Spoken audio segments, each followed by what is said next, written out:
I think when most couples get married, they really don't have any idea of the grandeur of marriage and what God's up to. Yeah, I think clueless is the operative word for where I was when I first got married. And I mean, the funny thing is I thought I was mature and discovered shortly thereafter that I was far from mature.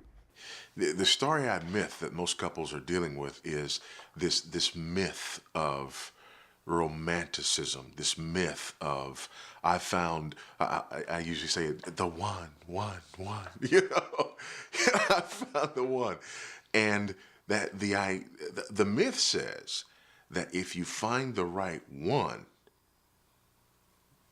you've accomplished it.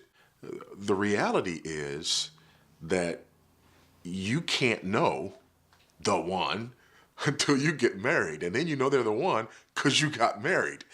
If you start with that mythological idea, then basically you get married and difficulty happens.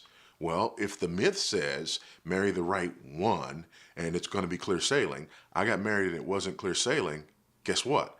I must have married the wrong one.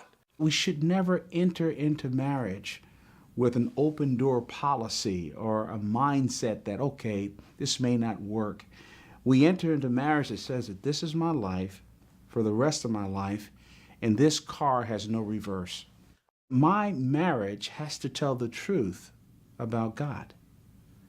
And we don't always think about marriage in that light. We think about loving one another, taking them out to dinner, having great vacations, and all that stuff is wonderful. Sexual interaction, all that stuff is really great.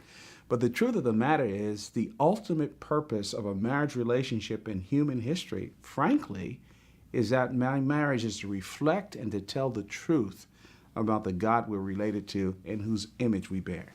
I think it starts with just recognizing that marriage is more than me. It's not something, it's not a device or an apparatus that God has given us that simply services ourself or simply meets our needs, but it exists for a bigger purpose, a more glorious purpose. And that's where we go back to Ephesians 5, and we're told in Ephesians 5 that it is a profound mystery that actually reflects the reality of Christ's love for the church.